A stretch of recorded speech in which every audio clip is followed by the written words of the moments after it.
Let's talk Oklahoma and Texas in 2024.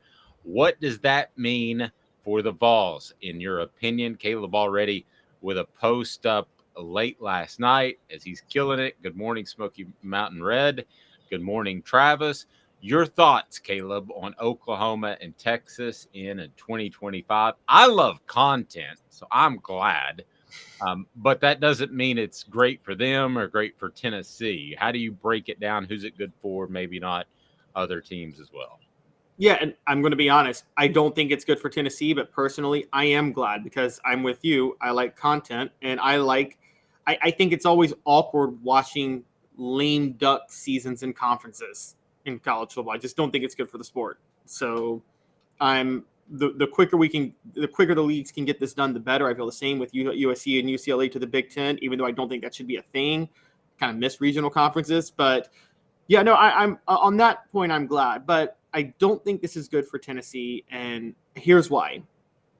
I've insisted for years now that 2024 was like a magic year for Tennessee, where it was 1 year before the SEC was set to expand, the year the college football playoff would expand, and also the year I've said 2024 would be the first year that Tennessee would fully arrive under Josh Heupel.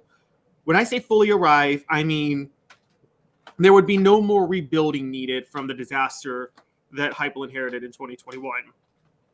The roster, the cupboard would be stocked to where it needs to be. That doesn't mean they'd have the most talented team. Don't get me wrong.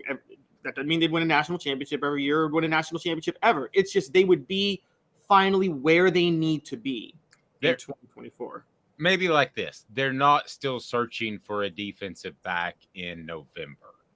They at least know, other than injuries, they know who their guys are at that point. And I don't think that Tennessee completely knew who their guys were in the defensive backfield for all of last season.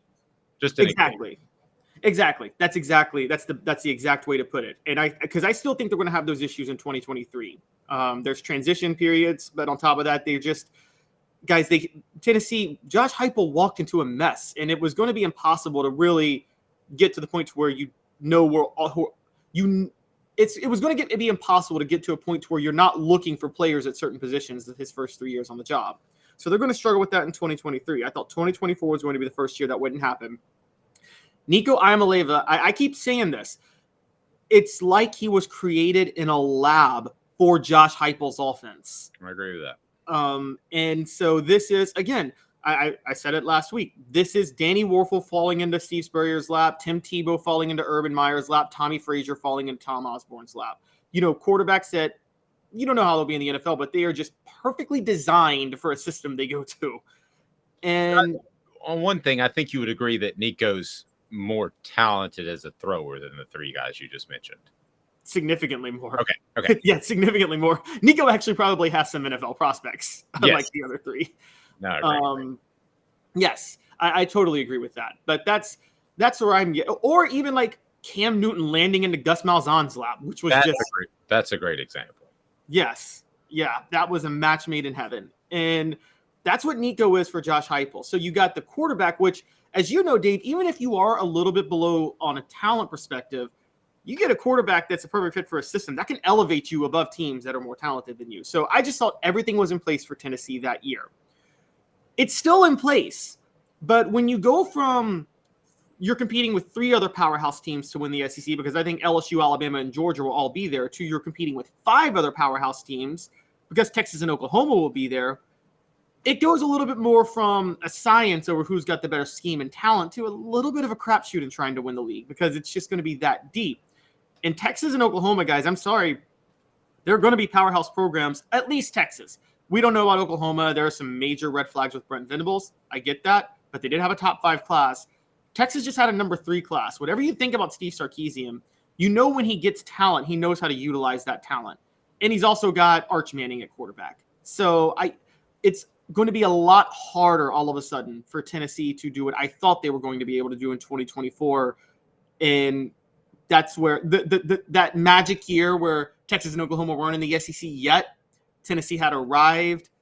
The college football playoff had expanded to 12 teams. That's not a magic year anymore. There's one less chip that fell into place for them.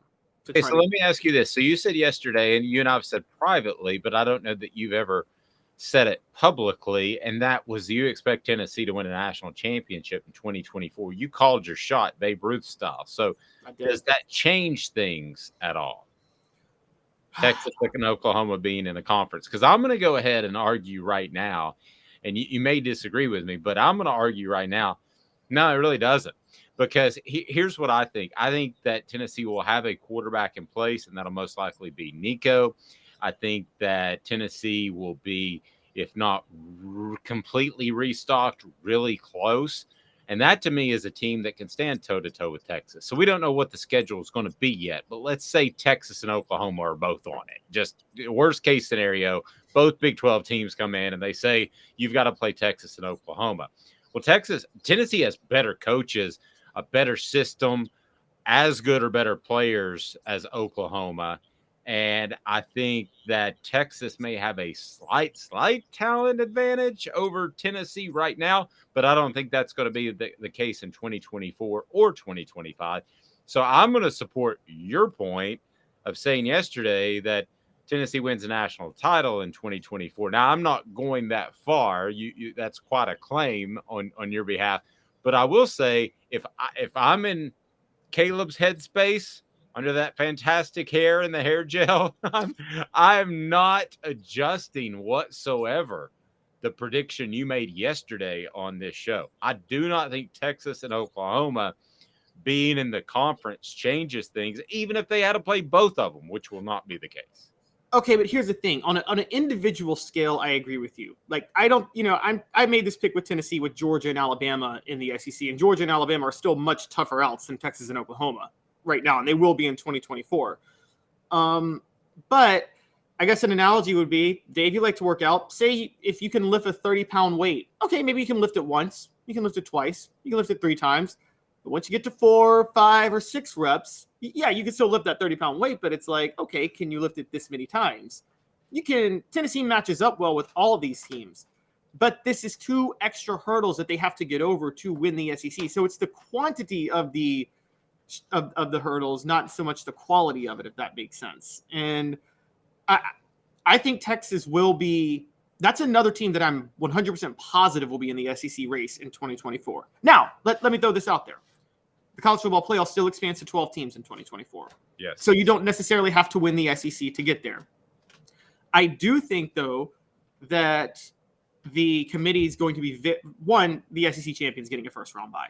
We all agree that, right? The SEC champion is going to get the first-round bye. Yes. I think the committee is going to be partial to that.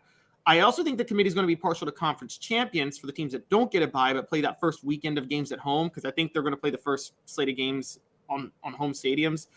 So not winning your conference is still going to be kind of a big deal, quite honestly, in the playoff. I think you're going to want that bye. You're going to want to be able to play at home if you don't get that bye. That's what makes the playoff all of a sudden a lot more difficult for Tennessee.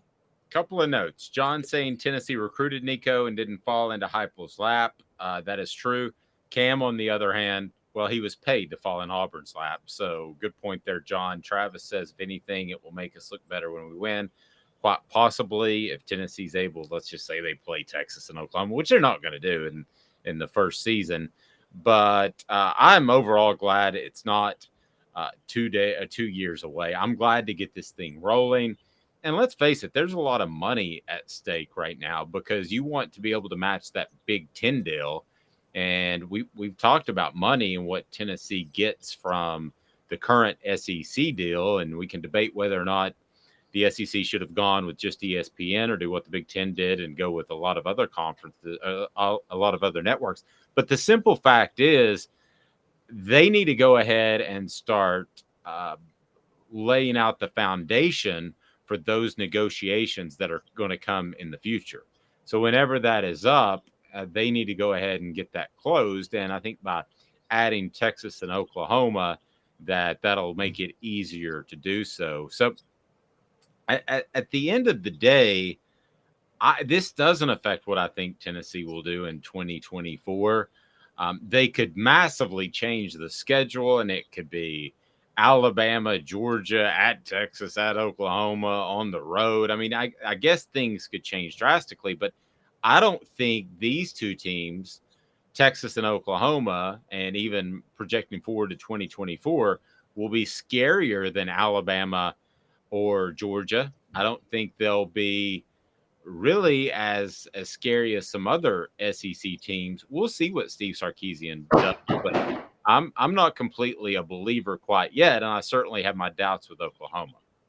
But my question was like, yeah, I agreed. Alabama and Georgia are scarier than Texas and Oklahoma, and you're gonna have to play Alabama and Georgia. But even if Alabama and Georgia are scary, would you rather just play Alabama and Georgia or Alabama, Georgia, Texas, and Oklahoma? That increases the chances for you to slip up, if that makes sense.